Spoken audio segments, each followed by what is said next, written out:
Hasta ahora hemos descrito el movimiento de los objetos utilizando cantidades como posición, velocidad, aceleración, fuerza, y a partir de estos parámetros hemos desarrollado una serie de modelos que nos permitieron describir ciertas situaciones, ciertos tipos de movimiento. Sin embargo, va a haber otras situaciones bastante más complejas, como el caso de fuerzas que no sean constantes y cuyo valor dependa de la posición, que no vamos a poder resolver usando las leyes de Newton. Y para poder simplificarlas, lo que vamos a hacer es plantear un enfoque diferente para poder resolver este tipo de problemas, que no solo nos va a servir para resolver problemas que hasta ahora no podíamos resolver, sino también nos va a simplificar la resolución de problemas de los que ya estamos acostumbrados a analizar. Este nuevo enfoque incluye dos nuevos conceptos que son trabajo y energía, eh, con los que por ahí no estamos tan familiarizados y vamos a tener que definirlos adecuadamente. En particular porque el concepto de trabajo tiene una acepción bastante diferente a la que estamos acostumbrados a usar en la vida cotidiana. El concepto de energía es uno de los más importantes en física. El problema que tiene es que es un concepto bastante difícil de definir. Estamos acostumbrados a pensar en energía en términos de los combustibles que cargamos en un auto para que funcione o para producir calor, la electricidad que genera luz, los alimentos que usamos para consumo. Pero esto no son más que ideas de que necesitamos ciertas cantidades para producir algo, para generar una cierta actividad, y a través de esa manera conseguimos producir energía. Pero no queda claro la definición a partir de estas ideas. En particular no vamos a dar una definición concreta de energía, sino que lo que vamos a hacer es describirla y su utilidad y su transferencia en diferentes procesos a través de los diferentes tipos de energía que existen. Un cambio que vamos a hacer en cuanto al análisis va a ser referente al objeto de estudio. Hasta ahora hemos trabajado siempre con el modelo de partícula, analizábamos el movimiento de un objeto, de un libro, de un auto, de un bloque, y lo suponíamos puntual y analizábamos el movimiento de ese punto que representaba el objeto que estábamos analizando. Ahora vamos a usar el modelo, lo que se conoce como modelo de sistema. En este modelo nuestra atención va a estar centrada en una pequeña porción del universo que va a constituir nuestro sistema, y el resto del universo será el entorno. Nuestro sistema va a poder ser una partícula o un objeto simple como era antes, podrá ser un conjunto de partículas o objetos, o podrá ser una región del espacio. La frontera de nuestro sistema va a ser una superficie imaginaria que va a ser la que separe al sistema del entorno. En estas condiciones vamos a llamar a sistema aislado aquel que no puede ser influenciado por el entorno. Por ese motivo, la energía total de un sistema aislado tiene que permanecer constante, porque no puede haber influencia de lo que lo rodea. Esto va a ser una idea fundamental que después vamos a desarrollar un poco más. La idea de sistema aislado es una idea ideal. No existen en la naturaleza sistemas aislados, pero son construcciones que hacemos para poder analizar diferentes situaciones. Y bajo ciertas condiciones vamos a poder aproximar a sistemas reales a sistemas aislados. Si el sistema en cambio no es aislado, van a existir diferentes mecanismos mediante los cuales el sistema puede recibir influencia de su entorno. El primero que vamos a analizar va a ser... Entonces vamos a analizar y a definir el trabajo a partir de un ejemplo sencillo en el cual tenemos un bloque que se desplaza, un cierto desplazamiento delta R, en este caso lo pusimos en la dirección horizontal, como si se estuviera moviendo sobre una mesa, y queremos, y sobre él está aplicada está aplicada una fuerza externa F, y queremos calcular o vamos a definir el trabajo que produce esta fuerza. Entonces tenemos una fuerza constante que forma un ángulo θ respecto a la horizontal, es decir, a la dirección de desplazamiento. Bajo esas condiciones, entonces definimos el trabajo, que lo veremos con la letra W, realizado por la fuerza sobre el sistema, en este caso el sistema es el bloque, como el producto de la componente de la fuerza en la dirección de desplazamiento del punto de aplicación de la fuerza por la magnitud del desplazamiento. Es decir, la componente en la dirección de desplazamiento del punto de aplicación de la fuerza es F coseno de θ, módulo de F por coseno de θ, por la magnitud de desplazamiento, que es el módulo de delta R. Fíjense que por la definición que hemos hecho de trabajo podemos pensar como este es el producto del módulo de un vector por el módulo del otro vector por el coseno del ángulo comprendido, lo podemos reescribir como el producto escalar de los vectores. F, fuerza por desplazamiento. Con esta definición entonces vemos que si el ángulo que forman el vector y el desplazamiento es de 90 grados, el trabajo es cero.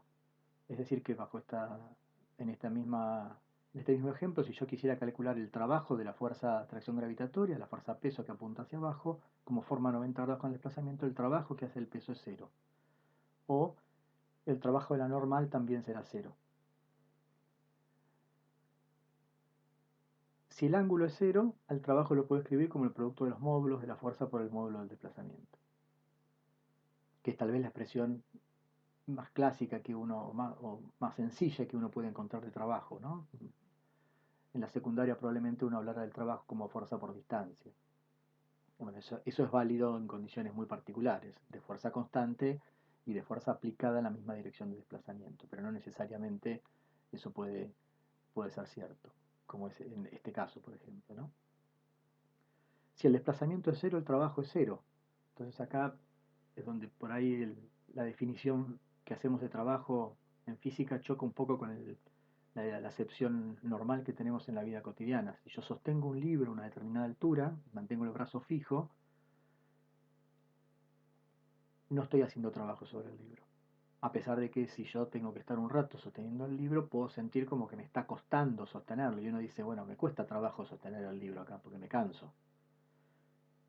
Pero para nuestra acepción en física no estamos haciendo trabajo. Lo que está pasando ahí es una cuestión ya a nivel fisiológico de cómo funcionan los músculos eh, y los tendones del cuerpo para sostener el brazo en una cierta posición. Y interiormente, si uno analiza qué es lo que pasa, va a encontrar que hay una contracción y una dilatación de los tendones y de los músculos que generan el cansancio que nosotros sentimos. Pero a los fines físicos, el brazo no está haciendo ningún trabajo, la mano no está haciendo ningún trabajo sobre el libro que estamos sosteniendo. Y también puede pasar que el trabajo sea negativo. Si el ángulo de la fuerza está aplicado en una dirección tal que el ángulo esté entre 90 y 270, ¿no? El trabajo puede llegar a ser negativo. Tengan en cuenta que la definición de trabajo está referida a una fuerza y a un desplazamiento. No necesariamente tiene que ser la única fuerza aplicada ni la responsable de que ese desplazamiento se esté generando. Acá podría haber otras fuerzas aplicadas. Y yo lo que estoy acá calculando es, de hecho acá está el peso y la normal, que si bien no realizan trabajo son fuerzas que están aplicadas y no dibujamos. Yo lo que estoy haciendo es calcular el trabajo de esta fuerza que yo dibujé para el bloque que se está moviendo en esta dirección y generándose este desplazamiento. Nunca dije por qué el bloque se movía ni dije que la fuerza F era la responsable de que el bloque se moviera en esa dirección. Las unidades de trabajo van a ser unidades de fuerza por unidades de longitud. En el sistema MKS, Newton por metro, eso se llama Joule. Otra unidad alternativa de trabajo que se usa para partículas pequeñas como átomos y electrones es el electronvolt, que equivale a 1,16 por 10 a la menos 19 joules. Y es una unidad conveniente para estas cantidades porque el trabajo necesario para traer un electrón de un átomo es del orden de algunos electronvolts. Podemos entender el trabajo entonces. Bueno, ahora después lo vamos a analizar un poquito más en detalle y vamos a ver algunos ejemplos, pero el trabajo lo podemos entender como una forma de transferir energía del entorno al sistema o del sistema al entorno. Si uno realiza trabajo sobre el sistema de forma tal que sea positivo, se transfiere energía al sistema. Si el trabajo es negativo, el sistema transfiere energía al entorno. Ahora vamos a ver algunos ejemplos donde esto. Pero antes vamos a hacer un paréntesis, vamos a introducir una fuerza nueva, que es la fuerza de restitución elástica, que tiene la característica de ser una fuerza que depende de la posición, o sea, una fuerza que no es constante, para poder usarla después como ejemplo para calcular el trabajo de una fuerza no constante. Entonces supongamos que tenemos un resorte unido a una masa. Esto sería lo que es la posición de equilibrio, es decir, el resorte está en su longitud natural. En esta situación, si ponemos el 0 del eje X en esta posición, cuando X es igual a 0, la fuerza sobre la masa es 0. El resorte no hace ninguna fuerza. ¿Qué pasa si yo estiro el resorte? Si yo estiro el resorte y genero un desplazamiento positivo del extremo del resorte o de la posición de la masa, El resorte lo que va a tender a hacer es hacer una fuerza en el sentido negativo sobre la masa.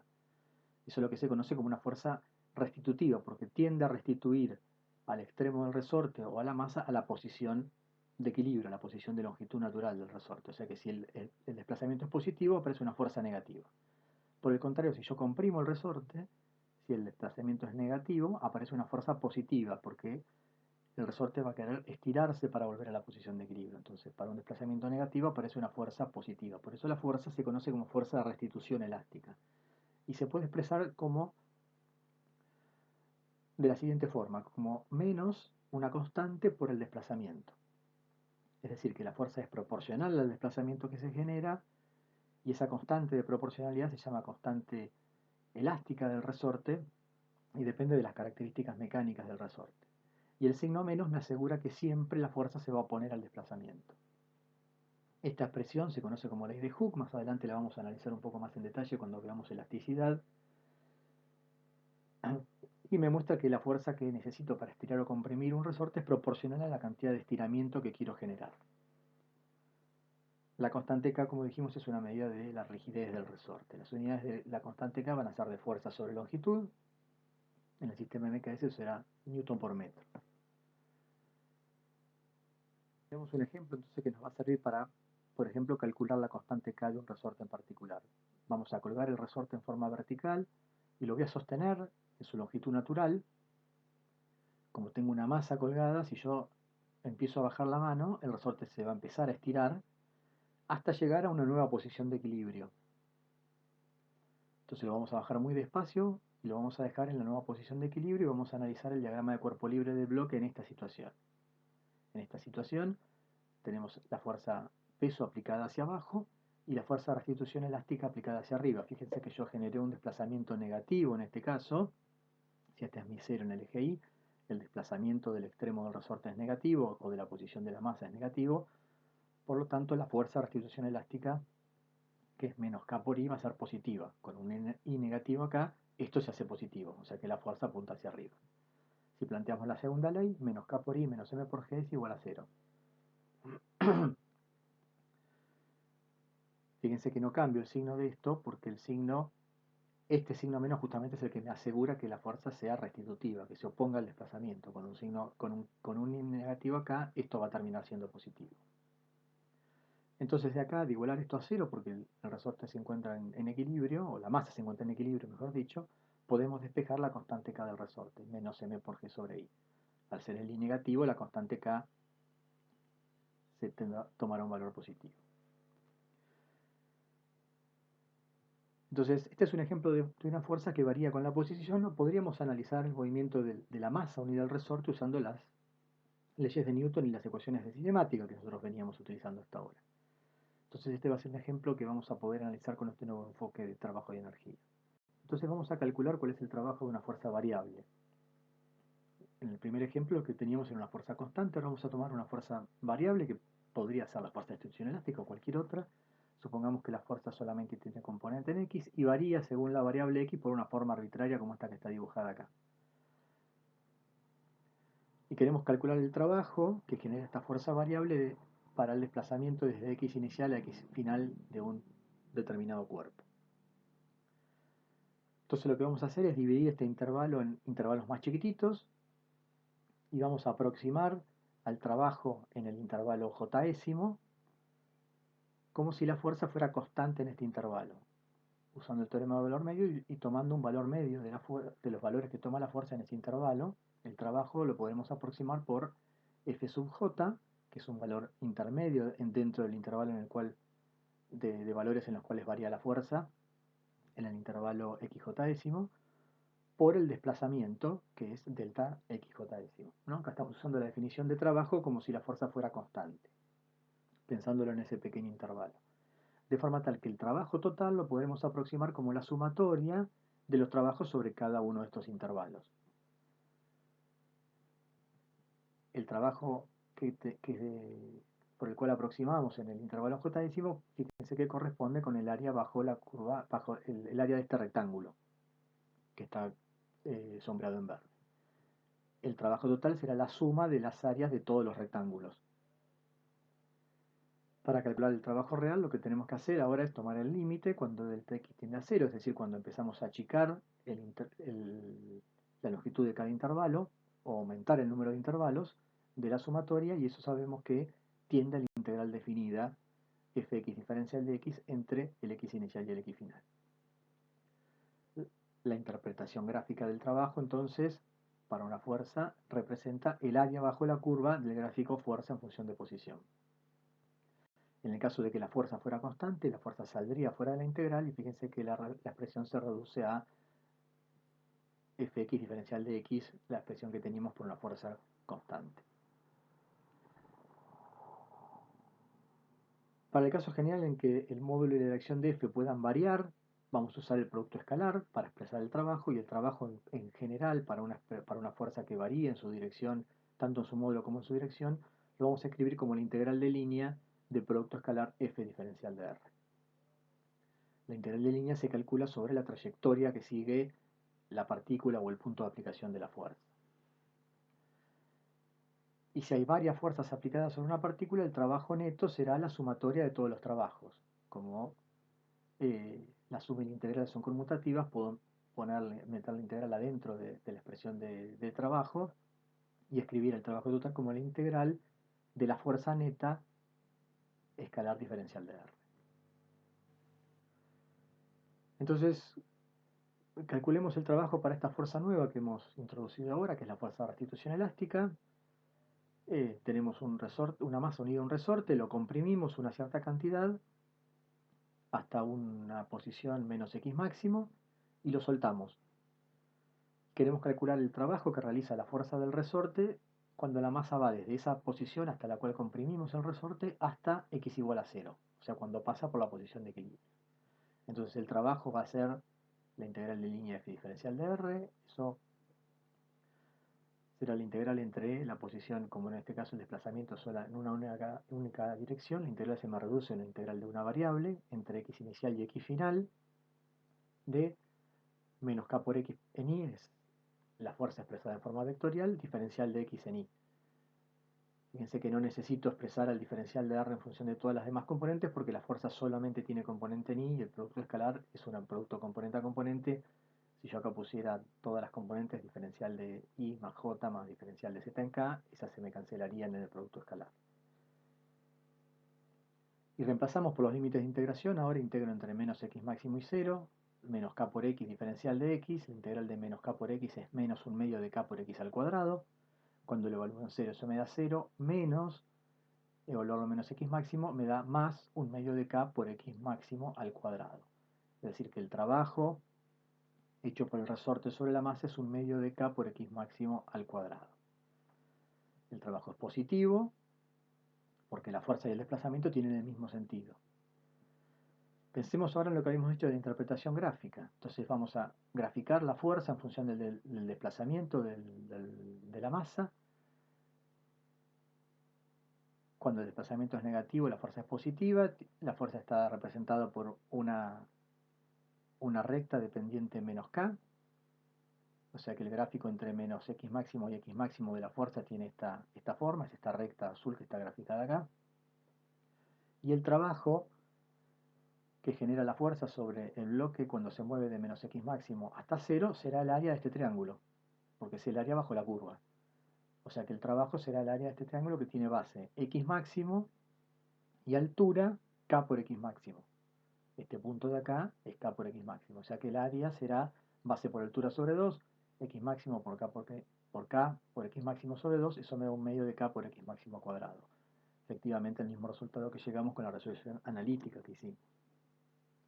Si calculamos el trabajo al moverse desde 0 hasta más x máximo, bueno, la resolución será la misma, la integral ahora cambiará sus límites. Cuando integro, lo que obtengo es ahora un resultado negativo. El trabajo es menos un medio de k por x máximo al cuadrado. Efectivamente, cuando hacemos la resolución gráfica, lo que vemos es que el área nuevamente me vuelve a dar base por altura sobre 2, es decir, k por x máximo cuadrado sobre 2, pero ahora en valor negativo porque el área está bajo el eje x positivo. Está por debajo del eje x, ¿no? para los y negativos. Entonces el trabajo ahora, cuando la masa se mueve desde 0 hasta x máximo, el trabajo es negativo porque la fuerza y el desplazamiento tienen signo opuesto.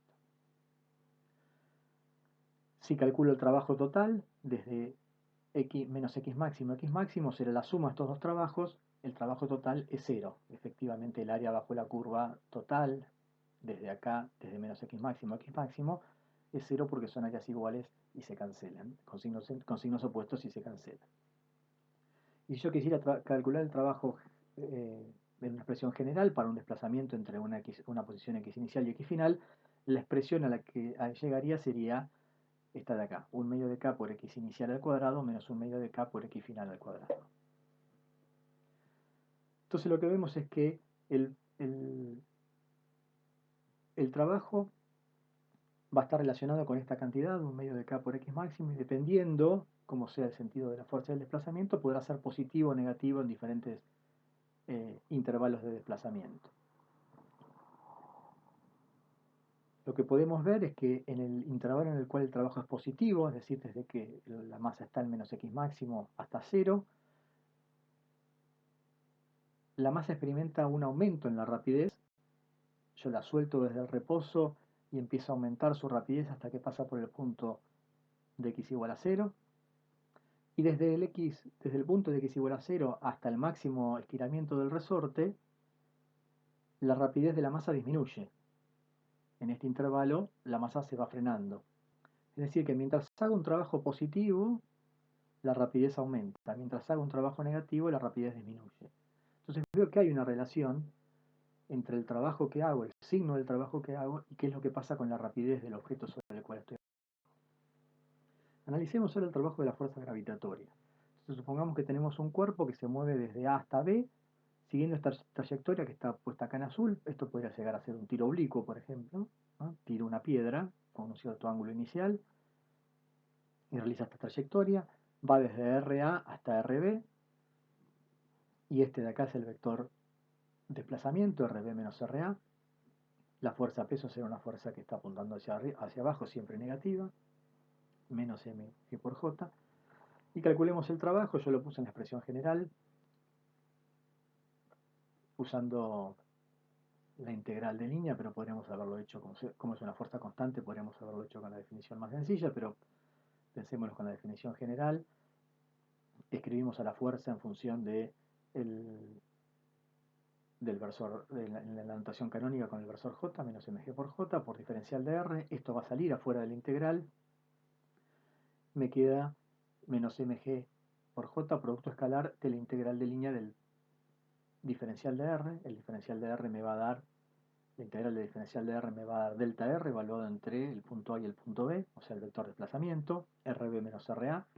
Y cuando haga el producto escalar entre estas dos cantidades, como la fuerza solamente tiene componente en j, acá me va a quedar solamente la componente en j del vector de desplazamiento. Es decir que el trabajo lo puedo escribir como mg por i sub b menos i sub a, donde i sub b es la altura en el punto B, la componente en i del punto B, y sub a es la altura en el punto A.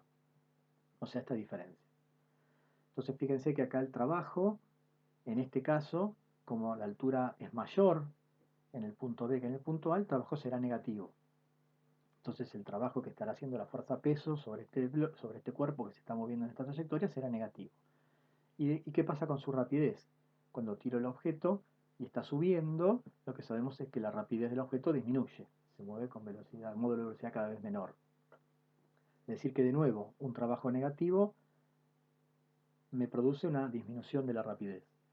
En cambio, si el objeto estuviera cayendo, si se estuviera moviendo en este otro sentido, o sea, de B hasta A, el trabajo sería positivo, porque esto se daría vuelta, ¿no? Este sería el final y este sería la altura inicial. El trabajo me daría positivo, entonces un trabajo positivo se relaciona con un aumento en la rapidez del objeto. Entonces, vemos que un resultado de aplicar un trabajo es el modificar la rapidez del objeto sobre el cual estamos realizando ese trabajo. Entonces, habíamos pensado el trabajo como una forma de transferencia de energía, y vemos que el resultado posible de hacer un trabajo es modificar su rapidez. Entonces vamos a estudiar cómo se relacionan estos introduciendo un tipo de energía asociado a la rapidez que vamos a llamar energía cinética.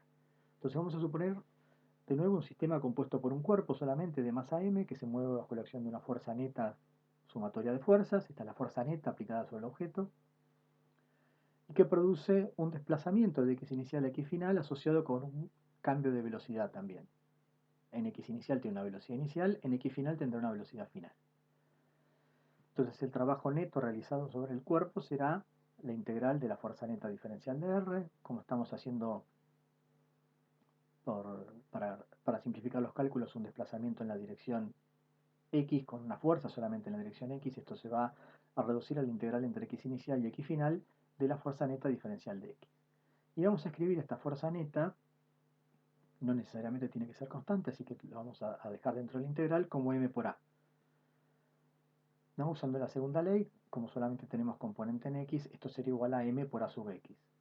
Recordemos que la aceleración es la derivada de la velocidad en esa dirección respecto de t. Y vamos a hacer un cambio de variables ahora, pensando que la velocidad depende de la posición.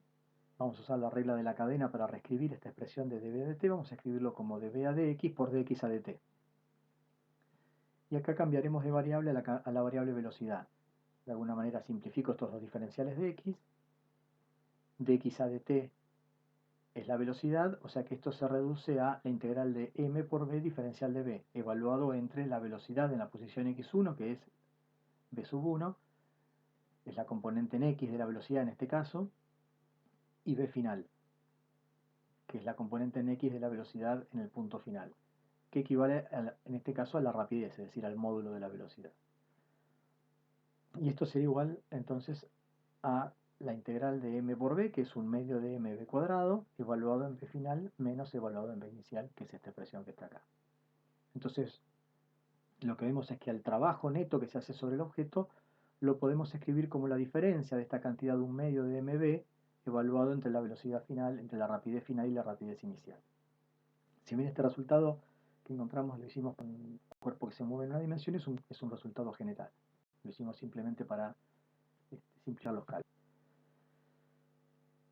Entonces, esta cantidad que nos sirve para expresar el trabajo total realizado por el cuerpo, lo vamos a llamar energía cinética, asociada al movimiento de la partícula. Y la vamos a denotar por la letra K, K mayúscula, y vimos, según lo que encontramos recién, que podemos escribir al trabajo neto realizado sobre el cuerpo como la diferencia de esa energía cinética evaluada en la situación final menos esa energía cinética evaluada en la situación inicial. Este resultado que encontramos acá es lo que se conoce como el teorema de trabajo y energía cinética, que lo que dice es que cuando se realiza trabajo sobre un sistema y el único cambio en el sistema es en su rapidez, el trabajo neto realizado sobre el sistema es igual al cambio en energía cinética del mismo. No es un resultado general, este teorema tiene ciertas limitaciones en cuanto a su aplicación y en el enunciado mismo las plantea en cuanto a que el único cambio que se realice sobre el sistema tiene que ser en su rapidez. Vamos a ver que va a haber situaciones en las cuales podemos hacer trabajo sobre un sistema y cambiar algún otro tipo de energía, de la cual vamos a hablar después, que no esté asociado con la energía cinética. Entonces veamos un ejemplo de aplicación. Tenemos un bloque nuevamente, el mismo ejemplo de hoy, pero ahora la fuerza neta que se aplica sobre el bloque es una fuerza horizontal de 12 newtons y el bloque parte del reposo y llega, después de desplazarse 3 metros, a tener una cierta velocidad. Lo que queremos conocer es qué velocidad o qué rapidez tiene el bloque después de desplazarse 3 metros. Entonces calculamos el trabajo neto sobre el bloque, como la fuerza es constante, el trabajo se va a reducir a el producto de la fuerza por el módulo del desplazamiento, en este caso 3 metros. Acá por ahí faltarían unas barras de valor absoluto, ¿no? Porque este es el módulo del desplazamiento. Y esto sería igual a 12 newtons por 3 metros, que son 36 joules. El trabajo neto, entonces, por el tema de trabajo y energía, lo podremos escribir como la variación de energía cinética final menos energía cinética inicial. La final estará asociada a la rapidez final del bloque. La inicial es 0 porque partía del reposo. Entonces, de esta igualdad, podemos despejar la velocidad final, igualando el trabajo neto que calculamos recién usando la definición. A la energía cinética final podemos despejar la velocidad final, que será o la rapidez final, que será la raíz cuadrada de 2 veces el trabajo total dividido la masa, 3,46 metros sobre segundo. Fíjense que este es un problema que podríamos haber resuelto planteando la segunda ley sobre el bloque, sumatoria de fuerzas igual a m por a, despejar la aceleración y después plantear cinemática, usando las dos ecuaciones de cinemática. Este método alternativo, este nuevo enfoque que hemos hecho a través de trabajo y energía, nos permite resolver el mismo problema de una forma mucho más sencilla y directa. Después, si quieren, tómense el trabajo de resolverlo por la forma en la que lo resolvíamos anteriormente, usando la segunda ley cinemática, van a ver que llegará al mismo resultado, pero con una resolución en este caso mucho más sencilla. Veamos otro ejemplo. En este caso hay una persona que quiere subir una heladera por una rampa con una cierta pendiente. La rampa entonces va a tener una cierta longitud L, de forma tal que voy a subir la heladera hasta una altura h. Entonces, si la quiero subir a velocidad constante, lo que quiero saber es cuál es el trabajo que hace el hombre al subir la heladera. Entonces, el trabajo neto en este caso va a ser, si hacemos el diagrama de cuerpo libre, tenemos tres fuerzas: el peso, la normal y la fuerza externa que hace el hombre. Será la suma de todos los trabajos. Como la normal es perpendicular al desplazamiento, no va a ser trabajo. El trabajo neto será la suma del trabajo que hace el hombre más el trabajo de la fuerza peso, de la fuerza de atracción gravitatoria. Y esa suma me tiene que dar cero, porque si yo la sumo a velocidad constante, la variación de energía cinética de la heladera es cero. Por lo tanto, la energía cinética final es igual a la energía cinética inicial. Esta diferencia me da cero. Entonces, calculemos el trabajo que hace la fuerza peso. Si conocemos ese, de esta ecuación podremos despejar cuánto es el trabajo que tiene que hacer el hombre para subir la heladera. El trabajo de la fuerza peso entonces será la integral de la fuerza producto escalar del diferencial de R. Fíjense entonces, si hacemos el producto escalar, la fuerza tiene esta dirección, el desplazamiento tiene esta dirección. Entonces lo que me va a quedar acá va a ser la integral del módulo de T, que es m por g, por el diferencial de x, porque el desplazamiento es solo en la dirección x, por el coseno de 270 menos θ, que es el ángulo que forman el vector fuerza-peso y el vector desplazamiento. Fíjense que si este es el ángulo θ, este es el ángulo θ, por lo tanto este ángulo es 270, que sería este, menos θ. El coseno de 270 menos θ es menos seno de θ, entonces reemplazo esa expresión por menos seno de θ, que también lo saco afuera porque es constante, y me queda la integral entre x1 y x2 de diferencial de x. La integral entre x1 y x2 me da la longitud del desplazamiento, es decir, L. Menos m por g por L por el seno de θ. Y L seno de θ es la altura. O sea que el trabajo total de la fuerza peso es menos mg por h. Un trabajo negativo. Es decir que el trabajo que hace el hombre, despejando de acá, será menos el trabajo de la fuerza peso, es decir que el trabajo que hará el hombre para subir la heladera será mg por h. Fíjese entonces que de lo único que depende el trabajo es de la altura. El trabajo que tengo que hacer para subir la heladera es de la altura a la cual la quiero subir. Y es independiente del ángulo de inclinación del plano inclinado.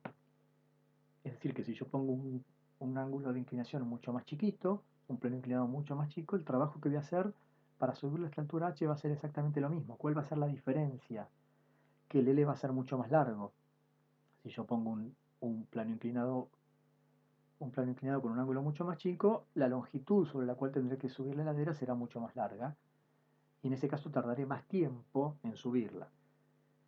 Esto puede también parecer un poco antiintuitivo. Uno pensaría que cuesta menos trabajo subir la heladera por una escalera larga, por una rampa más larga, que por una rampa más corta, o por una rampa de menor inclinación que por una rampa de mayor inclinación. Ahora, el trabajo, por la definición que nosotros hicimos, es exactamente el mismo y depende de la altura a la que la quiero llevar. La diferencia va a estar asociada con la fuerza que yo haga. A mí me va a costar menos subirla por una rampa larga porque tendré que hacer menos fuerza por una rampa larga. Pero voy a tardar más tiempo. Me voy a tener que desplazar durante una longitud más larga. Entonces, como el trabajo está asociado con la fuerza y con el desplazamiento, al fin y al cabo el producto va a ser el mismo. Entonces, el trabajo va a estar asociado solamente con la altura y no con el ángulo de inclinación de la rampa. Veamos un ejemplo ahora de un problema que no podríamos haber resuelto con las herramientas que teníamos hasta ahora, ya que la fuerza implicada es una fuerza que no va a ser constante, la fuerza de restitución elástica. Entonces tenemos un resorte, una masa unida a un resorte de constante 1000 Newton por metro. Si comprimimos 5 centímetros el resorte, quiero saber qué rapidez va a tener la masa cuando pase por la posición de equilibrio.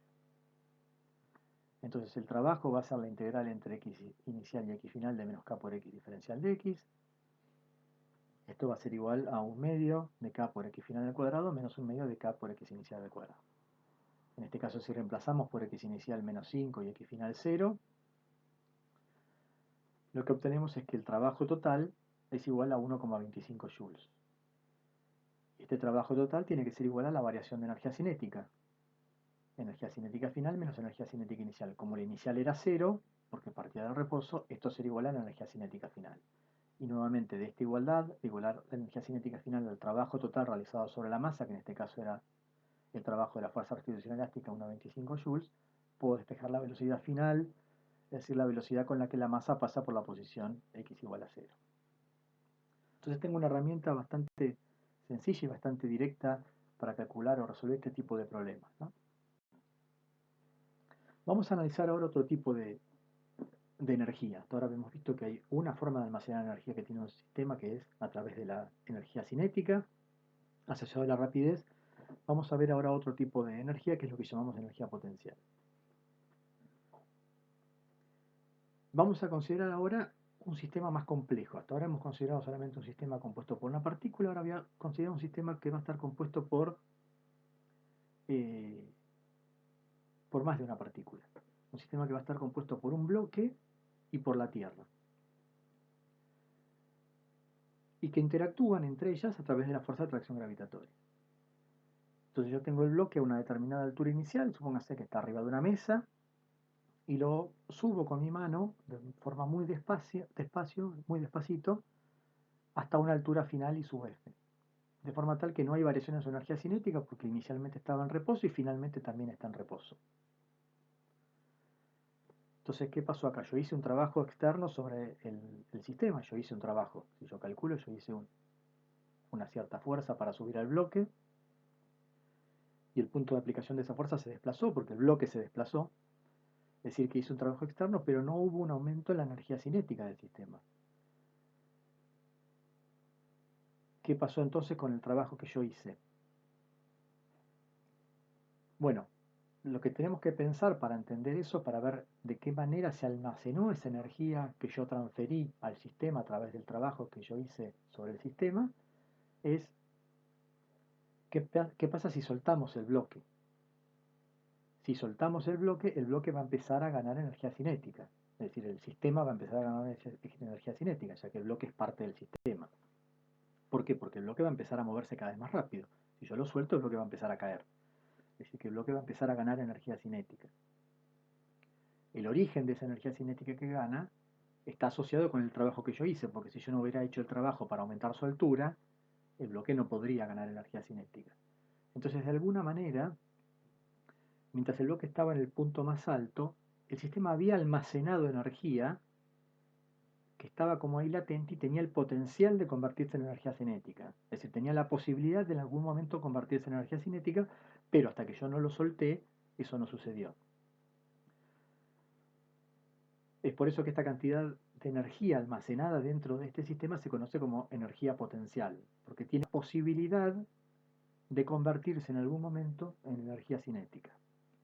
Entonces el sistema puede almacenar energía, un sistema que, como en este caso de dos cuerpos que están interactuando a través de una fuerza, puede almacenar, que es la fuerza de atracción gravitatoria, puede almacenar energía que después en algún momento puede convertirse en energía cinética. Esa energía la vamos a llamar energía potencial.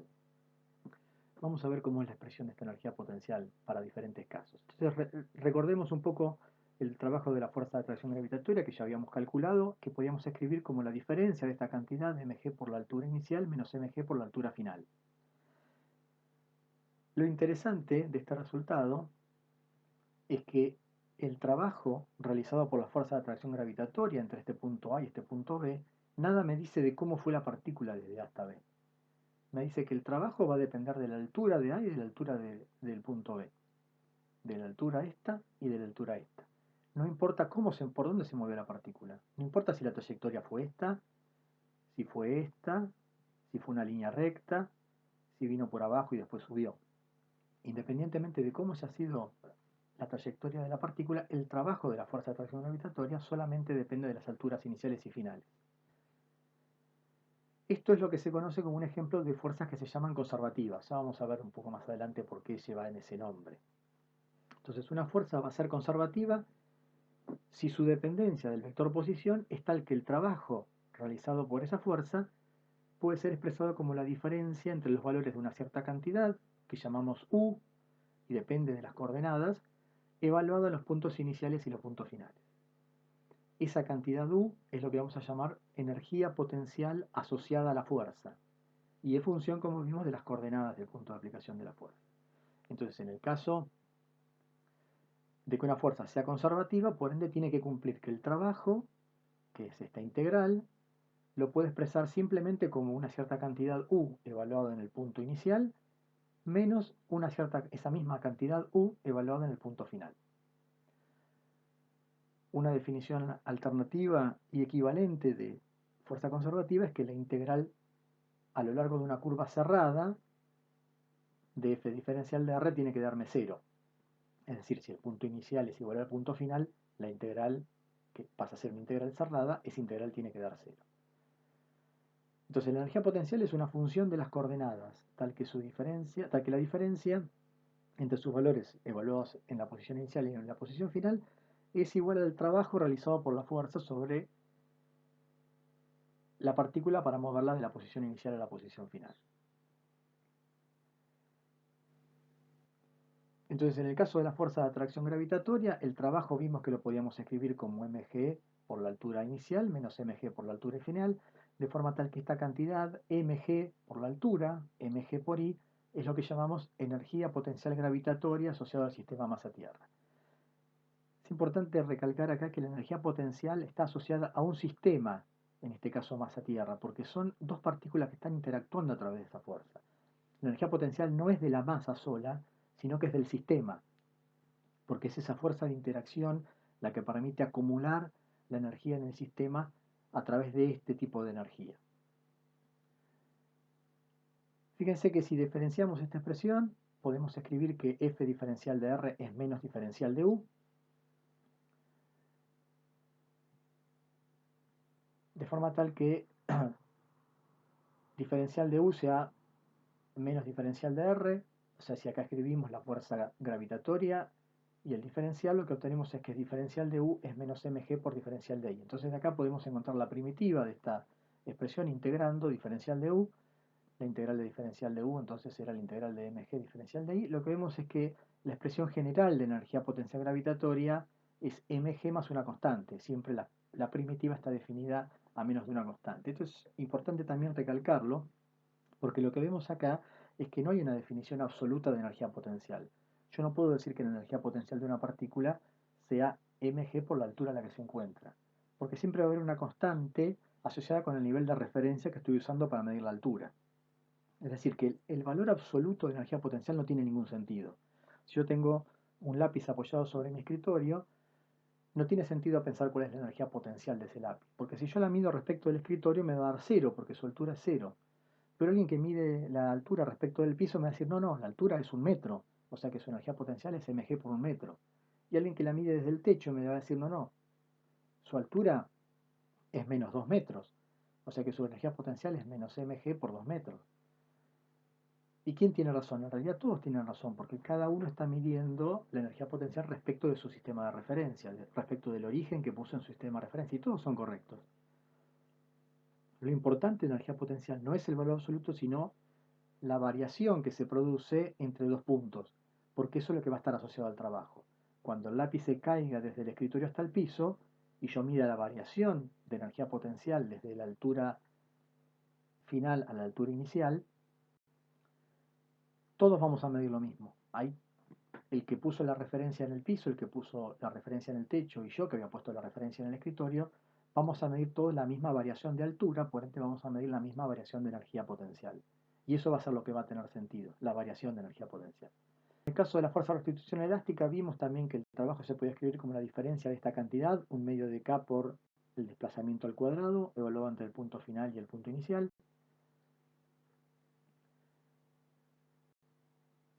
Por lo tanto, a esta cantidad la vamos a llamar energía potencial elástica asociada al sistema, masa resorte. Entonces tenemos otra forma alternativa de energía que puede asociar, que puede almacenar un sistema, que va a ser la energía potencial. Veamos cómo se comporta la energía potencial. Fíjense que si diferenciamos la expresión F diferencial de R igual a menos U, en el caso de que la fuerza esté solamente en la dirección X, es decir, Fx diferencial de X igual a menos diferencial de U, si diferenciamos esto respecto de X, lo que tenemos es que la componente en X de la fuerza es igual a menos la derivada de U respecto de X. O sea que puedo reconstruir el valor de la fuerza derivando la energía potencial respecto de la variable posición y cambiando el signo.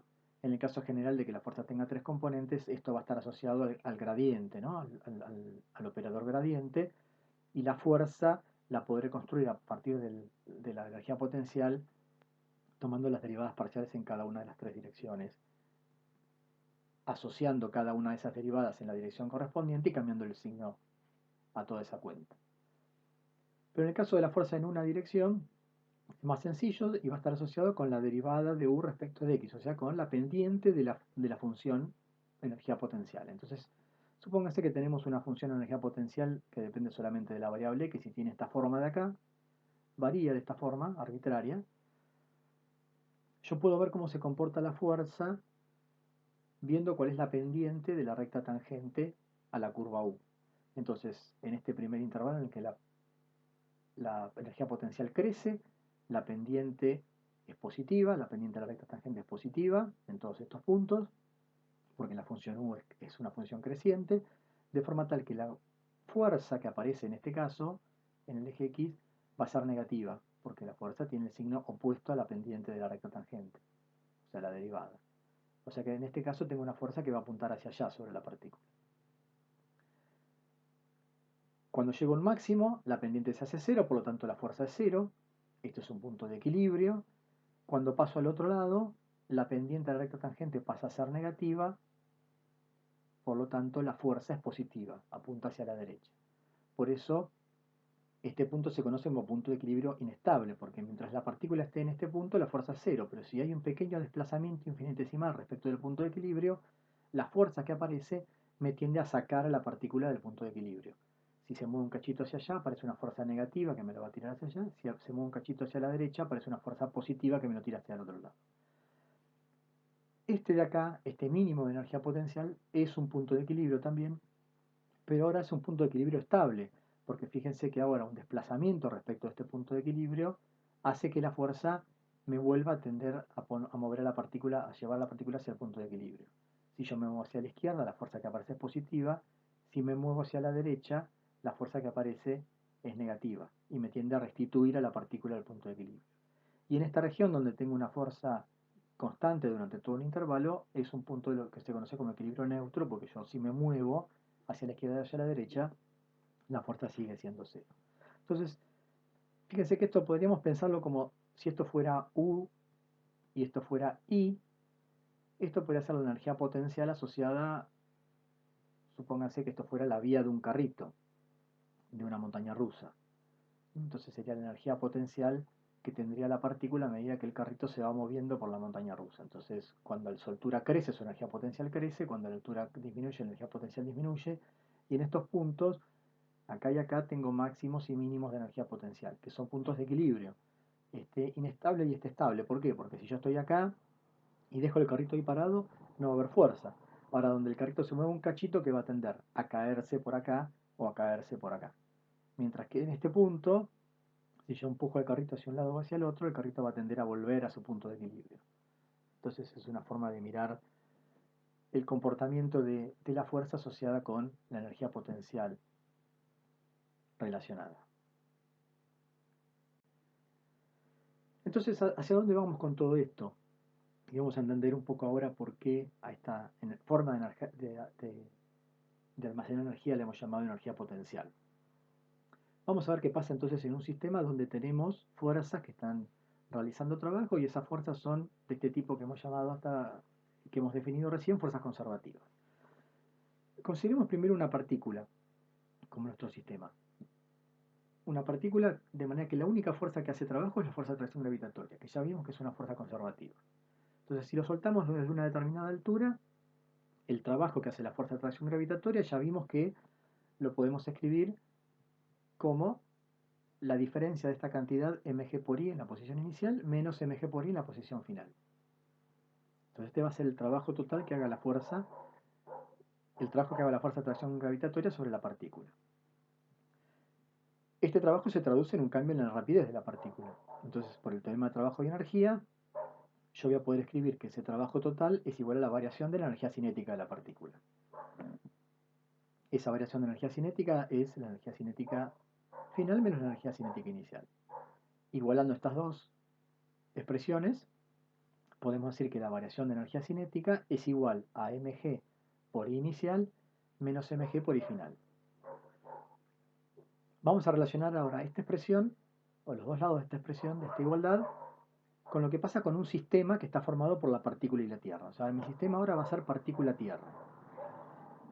La energía cinética del sistema partícula-Tierra va a ser la energía cinética de la partícula, porque la Tierra no se mueve. Para mi problema en el cual un objeto está cayendo, la Tierra se mantiene quieta durante toda la trayectoria del cuerpo. El movimiento que produce sobre la Tierra es prácticamente despreciable en ese intervalo de tiempo. Entonces, la variación de energía cinética de la partícula es igual a la variación de energía cinética del sistema. Y este otro lado de la igualdad, mg por inicial menos mg por i final, lo voy a escribir como menos, y doy vuelta a los términos, mg por i final menos mg por inicial. Vimos que para un sistema podemos asociar esta cantidad mg por i como la energía potencial gravitatoria del sistema, o sea, U en la posición, en la altura final, o sea, U final. Y esto es la energía potencial gravitatoria del sistema evaluado en la posición inicial, en la altura inicial, o sea, U inicial. Es decir, que podemos escribir esto como menos la variación de la energía potencial del sistema. Si reemplazamos entonces y lo igualamos ahora para el sistema, partícula-Tierra, lo que tenemos es que la variación de energía cinética es igual a menos la variación de energía potencial. O sea, K final menos K inicial es igual a U inicial menos U final. Si reescribimos esto pasando los términos asociados al punto inicial de este lado y a los términos de punto final de este lado, podemos escribir que la energía cinética inicial más la energía potencial inicial es igual a la energía cinética final más la energía cinética final. Es decir, que esta cantidad, suma de energía cinética más energía potencial, se mantiene constante. Desde el punto inicial al punto final vale lo mismo, no cambia, independientemente de cuáles sean estos dos puntos, que para nosotros son dos puntos arbitrarios durante el movimiento del cuerpo cayendo desde una altura inicial hasta una altura final. A esta cantidad de la suma de la energía cinética y la energía potencial lo vamos a llamar energía mecánica del sistema. Y que lo que nos está mostrando este resultado es que si en el sistema las fuerzas que están haciendo trabajo son conservativas, como en este caso que es la fuerza de atracción gravitatoria, esta cantidad de energía mecánica al comienzo y al final es la misma, es decir, se mantiene constante. Este resultado es lo que se conoce como teorema de conservación de energía mecánica.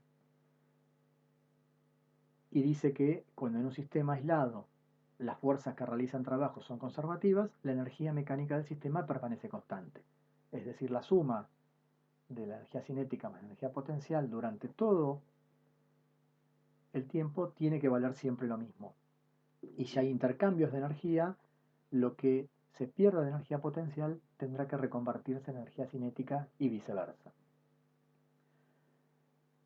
Importante destacar es que el sistema tiene que ser un sistema aislado, es decir, el sistema no tiene que interactuar con el entorno, es decir, no tengo que poder tener ninguna interferencia del entorno sobre el sistema, no puede haber ningún trabajo externo que se esté haciendo sobre el sistema, y además las fuerzas que hagan trabajo tienen que ser conservativas. Fíjense que no pido que las únicas fuerzas que actúen en el sistema sean conservativas, sino que las fuerzas que hagan trabajo en el sistema sean conservativas. Entonces eso va a ser importante para evaluar después las condiciones.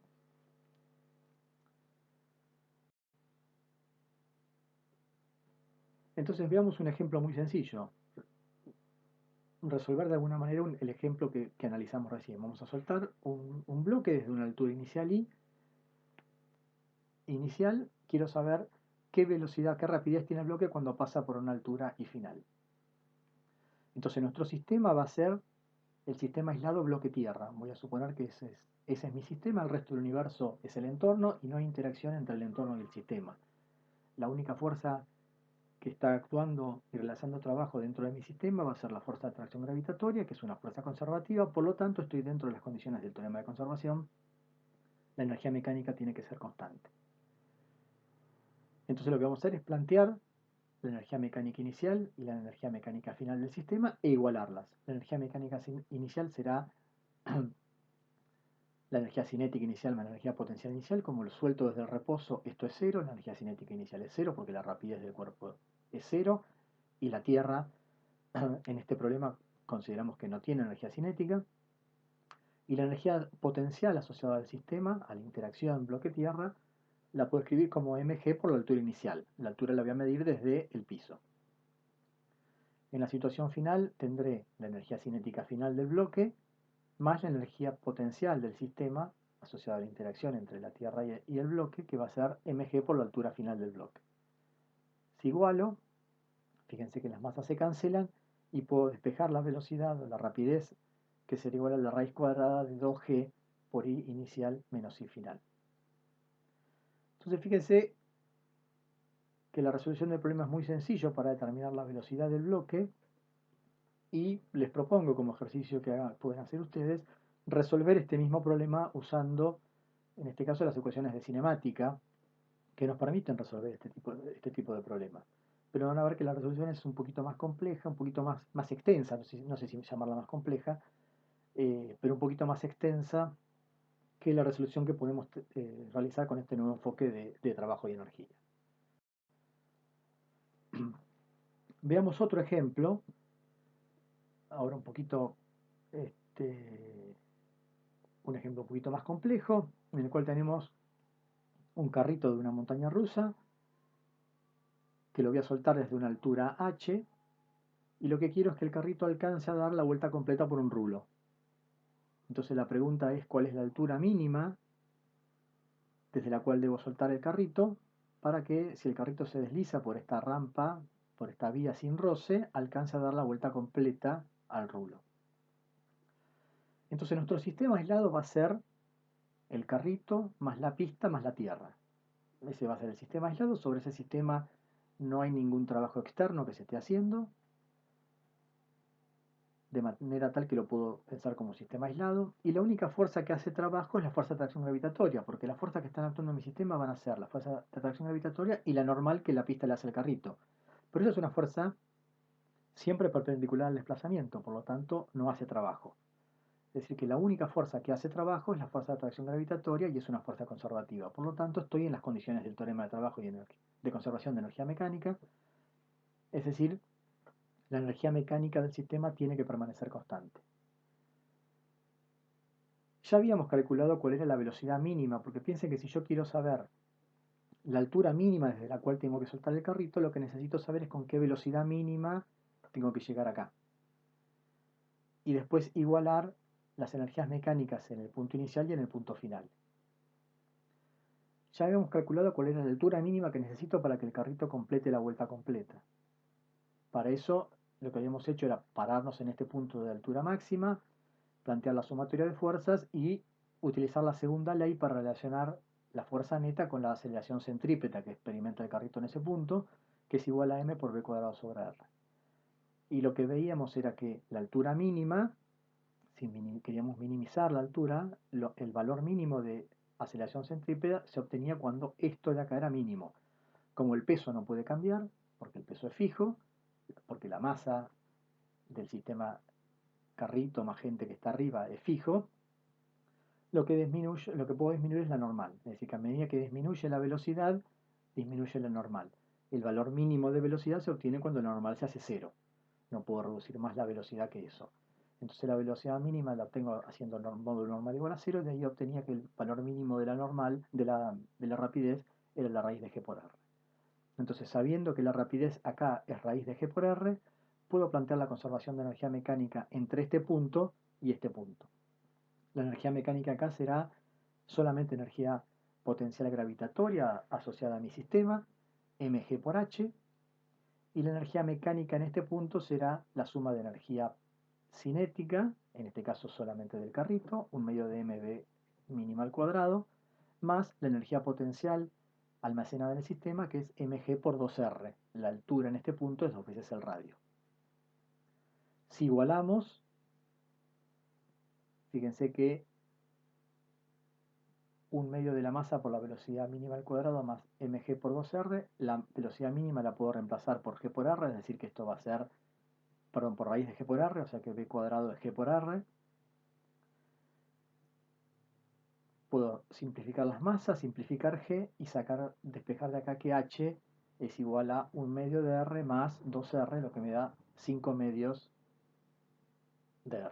Es decir, la altura mínima desde la cual puedo soltar el carrito para que alcance a dar la vuelta completa es 5 medios del radio de la circunferencia que estoy pretendiendo que el carrito describa. Entonces tenemos otro ejemplo de aplicación de este teorema de conservación de energía mecánica a un problema ahora mucho más complejo que no hubiéramos tenido herramientas para resolver en el caso de haber utilizado eh, la segunda ley de Newton y las ecuaciones de cinemática. ¿Qué pasa si en un sistema hay fuerzas no conservativas haciendo trabajo? En la naturaleza es común encontrar fuerzas que no sean conservativas. Un ejemplo es la fuerza de fricción cinética. Es sencillo ver que esta fuerza no es una fuerza conservativa. Para eso vamos a escribir la expresión del trabajo para una fuerza de fricción cinética. No es sencillo de calcular, simplemente vamos a escribir el resultado. Se puede probar que la fuerza de fricción cinética que experimenta un cuerpo que se desliza sobre una superficie y se desplaza a una distancia módulo delta x es igual a menos el módulo de la fuerza de fricción cinética por el módulo del desplazamiento. Fíjense que esto siempre va a ser negativo. Entonces, si analizamos el trabajo que hace la fuerza de fricción cinética en moverse de A hasta B, el trabajo será el módulo de la fuerza por la distancia de A a B, eso es un signo negativo, y cuando va de B a A, el trabajo será el módulo de la fuerza de fricción cinética, que es constante, siempre es lo mismo, por la distancia entre A y B, el módulo de la distancia entre A y B. Es decir, que el trabajo en ir de A hasta B, que hace la fuerza de fricción cinética, es igual que el trabajo en ir de B hasta A. Por lo tanto, no se cumple la condición que requeríamos para una fuerza conservativa, era que el trabajo o la integral de la fuerza diferencial de R a lo largo de una trayectoria cerrada sea igual a cero. En este caso claramente vemos que es distinto de cero. Además, si nos movemos en línea recta, haremos un determinado trabajo que será el módulo de la fuerza de fricción con signo negativo por la distancia entre A y B en línea recta, pero si nos movemos a través de un arco de circunferencia, ahora el módulo del desplazamiento será mayor porque será la longitud de este arco de desplazamiento, 2π por r, por lo tanto esta distancia será mayor y el trabajo que haga la fuerza de fricción cuando movemos el cuerpo por esta trayectoria va a ser mayor que el trabajo que hace la fuerza de fricción cuando nos movemos por acá. Es decir que el trabajo depende de la trayectoria a lo largo del cual el trabajo se calcula. Por lo tanto, la fuerza de fricción no es una fuerza conservativa. Como es la única fuerza, supongamos que empujamos el bloque y dejamos que se mueva por acción de su velocidad inicial a lo largo de una superficie, es decir, no hay ninguna otra fuerza externa. Si es la única fuerza que está haciendo trabajo, en este caso sobre el bloque, el cambio de energía cinética que se produce en el bloque será debido al trabajo de la fuerza, al trabajo de la fuerza de roce, usando el teorema del trabajo de energía cinética, o sea que delta K será igual al trabajo total, que en este caso es el trabajo de la fuerza de roce, igual a la expresión que encontramos recién. Es decir, que se produce una disminución en la energía cinética debido al trabajo de la fuerza de roce. Analicemos ahora qué pasa sobre la superficie sobre la cual el bloque se está moviendo. Si el bloque se está moviendo hacia allá y la superficie le hace una fuerza de roce, en este caso hacia la izquierda, oponiéndose a ese desplazamiento, el bloque va a ser sobre la superficie una fuerza igual y opuesta, en este caso hacia la derecha. Como el punto de aplicación también se está desplazando hacia la derecha, sobre la superficie se hace un trabajo positivo. Ahora nosotros observamos que la superficie no se mueve, o sea, no hay un cambio en la energía cinética de la superficie. ¿Qué está pasando acá? ¿Se está violando el principio de energía, de trabajo y energía cinética? Bueno, sí, efectivamente sí se está violando, y lo que estamos observando es que el resultado del trabajo que se hace sobre la superficie no es cambiar la energía cinética. ¿Cuál es el resultado? El resultado es aumentar la temperatura de la superficie. Y esto es algo que hemos visto muchas veces y que seguramente hemos experimentado. Cuando tenemos frío en el invierno, ¿qué es lo que hacemos? Nos frotamos las manos muy fuerte una contra otra, y lo que observamos o lo que notamos es que la temperatura de nuestras manos aumenta. Lo que estamos haciendo ahí es realizar un trabajo,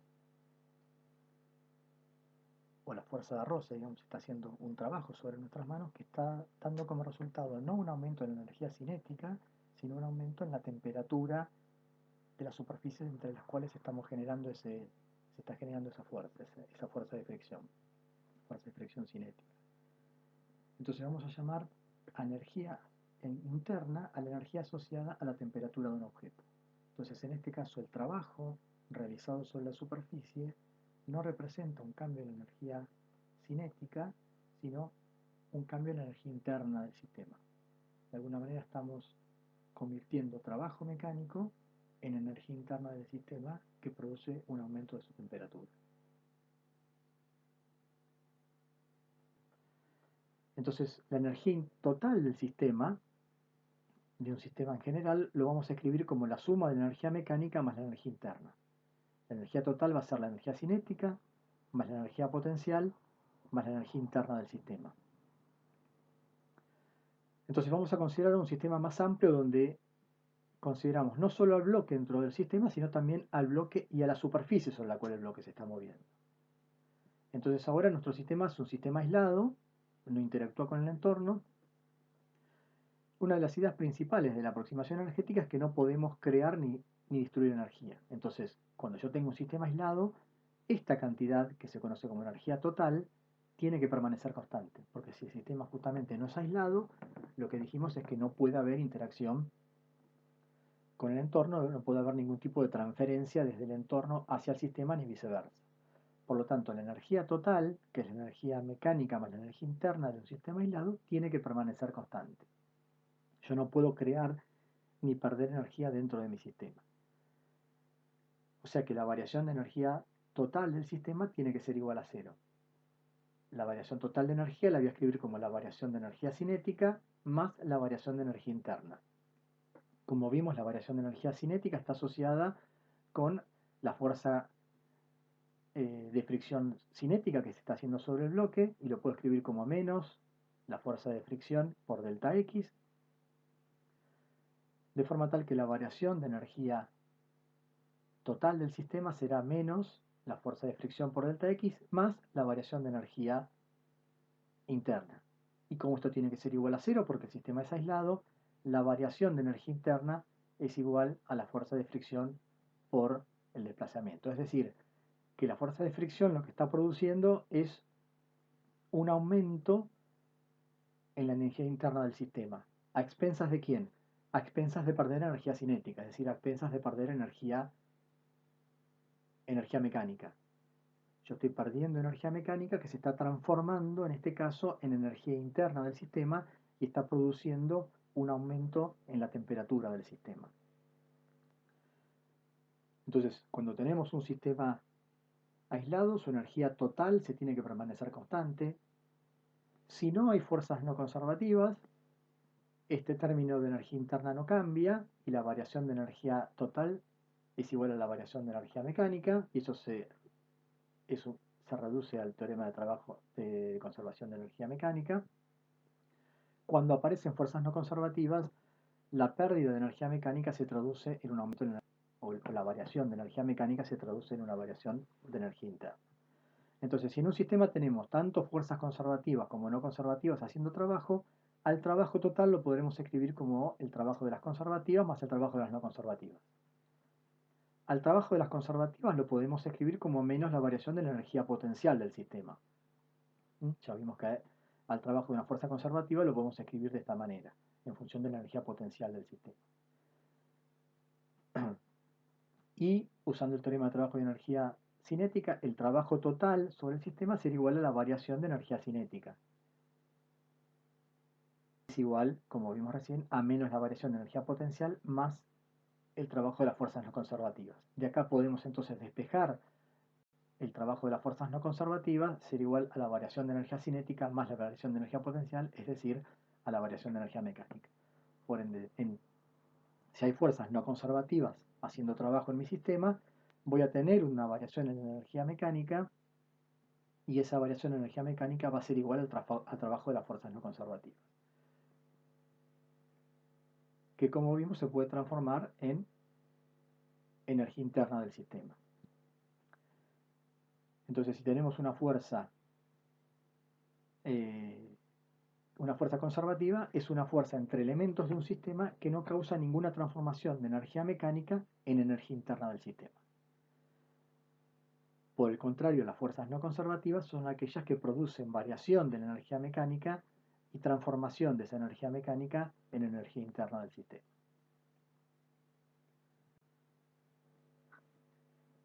¿Qué pasa ahora si el sistema no es aislado? Hasta recién estuvimos hablando de sistemas aislados. En un sistema aislado, la energía total del sistema se mantiene constante. Si las fuerzas que están haciendo trabajo son conservativas, por ende no hay variación de la energía interna, entonces la energía mecánica del sistema se mantiene constante. Ahora, en la vida real, los sistemas no son aislados. En algunas circunstancias nosotros vamos a poder aproximar nuestro sistema como un sistema aislado y ahí podemos aplicar los teoremas de conservación de energía, pero en muchas situaciones hay una interacción entre el entorno y el sistema a través de la frontera y va a haber energía atravesando en los dos sentidos, de forma tal que voy a tener una variación de la energía total del sistema asociado con la transferencia de energía que se haga desde el sistema o desde el entorno o hacia el sistema. El teorema de trabajo y energía cinética es el primer ejemplo de sistema no aislado. Yo decía que hacía un trabajo externo sobre una partícula, la empujaba y ese trabajo externo producía un cambio en energía cinética, ¿no? Entonces, ese es el primer ejemplo de sistema no aislado. Ahora, el trabajo no es la única forma en la que yo tengo de interactuar desde el entorno con el sistema. Hay muchas otras formas de interacción por las cuales yo desde el entorno puedo modificar la energía del sistema. Entonces, haciendo trabajo puedo modificar la energía del sistema, pero también a través del calor. ¿Sí? El calor es una forma de transferir energía al sistema a través del aumento de la energía interna, aumentando la temperatura del sistema. O a través de ondas mecánicas. Por ejemplo, si yo estoy parado en la orilla del mar y viene una ola, la ola me va a mover a mí, me va a empujar y eso me va a hacer aumentar mi energía cinética. Es decir, la onda mecánica que representa la ola me transfiere a mí como sistema energía cinética. La transmisión eléctrica, si yo enchufo un cable a los enchufes de mi casa, hay una transferencia de energía eléctrica desde el entorno, que es el sistema eléctrico, hacia la lamparita que se prende. Radiación electromagnética, si yo me pongo al sol, yo siento como las ondas electromagnéticas del sol que se irradian sobre mi cuerpo producen un aumento de temperatura del cuerpo, un aumento de energía interna. O la transmisión de materia, cuando yo cargo nafta en el tanque del auto, estoy transfiriendo de alguna manera energía desde el entorno hacia el sistema que sería mi auto. O sea que en un sistema aislado tenemos un montón de formas de cambiar la energía y esas formas van a ser a través de diferentes transferencias. O sea que la variación de energía cinética, perdón, la variación de energía total del sistema sería igual a la sumatoria de todas las transferencias. De trabajo, calor, ondas mecánicas, eléctrica, radiación electromagnética o materia. Entonces, como dijimos, una de las ideas principales de la aproximación energética es que no podemos ni crear ni destruir energía.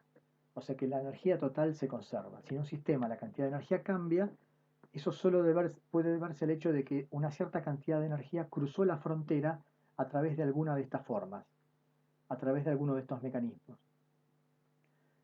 Y esa transferencia de energía desde el entorno hacia el sistema produce un cambio en la energía total del sistema. Si pensamos al universo como nuestro sistema global, el universo es un sistema aislado y la energía total del sistema permanece constante. Y todo lo que tenemos adentro del universo son intercambios de energía dentro de sistemas individuales. Para terminar, vamos a introducir una cantidad que se conoce como potencia y que tiene un interés a los fines en general tecnológicos. Porque muchas veces, más que conocer el trabajo que uno es capaz de desarrollar, lo que le interesa es saber qué tan rápido puede desarrollar ese trabajo. Acuérdense del ejemplo que habíamos dado de la heladera subiéndola por una rampa. Lo que vimos es que si lo subíamos por una rampa muy larga, podíamos hacer el mismo trabajo que subiéndola por una rampa más corta y llevarla hasta la altura final a la que la queríamos llevar. ¿Cuál era la diferencia? Bueno, con una rampa más larga lo que iba a pasar era que íbamos a tardar más tiempo, porque me iba a llevar más tiempo recorrer la longitud de la rampa con una inclinación mucho más chica, lo cual implicaba que yo tenía que hacer una fuerza menor, pero el trabajo al final va a ser el mismo. Con un motor va a pasar lo mismo, pero a mí, independientemente de la fuerza, entonces, independientemente de la fuerza que aplique, yo siempre voy a poder hacer un determinado trabajo. Si yo pongo una rampa con una inclinación muy chiquita y pongo un nene a empujar la heladera, en algún momento la va a poder subir, porque si la inclinación de la rampa es muy chiquita, tardará mucho tiempo, porque la rampa será muy larga, pero haciendo una fuerza muy chiquita podrá subir la heladera a la altura final. Pero va a tardar mucho tiempo. Entonces, tecnológicamente eso puede no ser eficiente. Entonces, eh, cuando uno diseña un motor, por ejemplo, para realizar un determinado trabajo, que puede ser subir un ascensor, yo lo tengo que diseñar no pensando en el trabajo que quiero hacer, sino pensando en qué tan rápido quiero que ese trabajo se haga. Entonces acá es donde tiene sentido el término de potencia.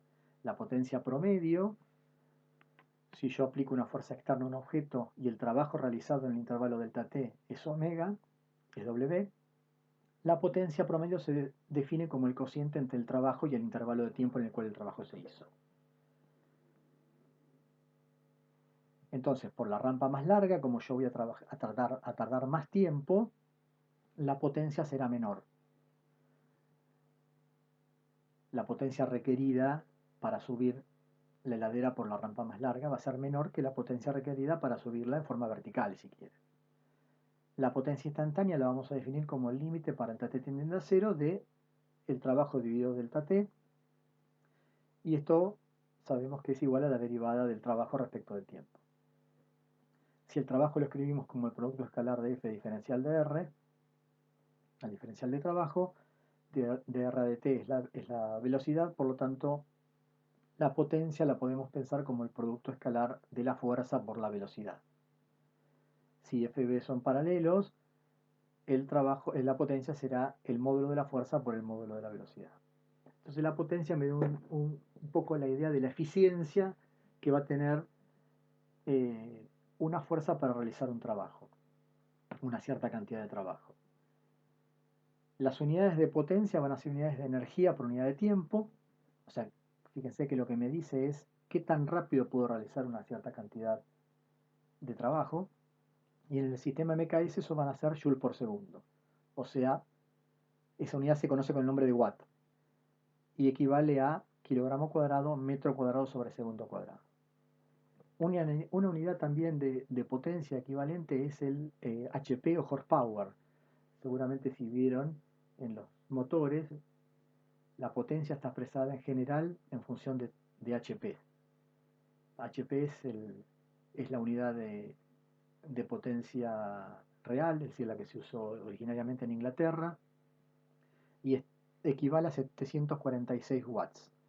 Y equivalía justamente a la potencia que podía desarrollar un caballo para subir un cierto peso en un cierto intervalo de tiempo. Y se definió como para poder comparar la potencia de las máquinas a vapor con la potencia de los caballos, que era lo que se utilizaba originariamente como fuentes de energía para realizar, para mover cosas. Si se fijan en el consumo eléctrico de su factura de luz, van a ver que el consumo viene en unas unidades que son kilowatt hora, que si lo piensan tiene unidades de energía, porque si el watt tiene unidades de energía sobre tiempo, si lo multiplico por una unidad de tiempo, el kilowatt hora es una unidad de energía, lo cual es lógico, porque me tienen que cobrar por cuánta energía consumí y no por qué tan rápido la consumí. El kilowatt hora es el trabajo efectuado en una hora por un agente que trabaja a una razón constante de 1 kilowatt. Y equivale un kilowatt a 3,6 por 10 por 10 a la 6 joules. O sea que efectivamente eh, la unidad con la que están midiendo el consumo eléctrico que hacemos nosotros en la factura de luz está en una unidad de energía, que es lo lógico que me cobren por la energía total que consumí y no por qué tan rápido la estoy consumiendo.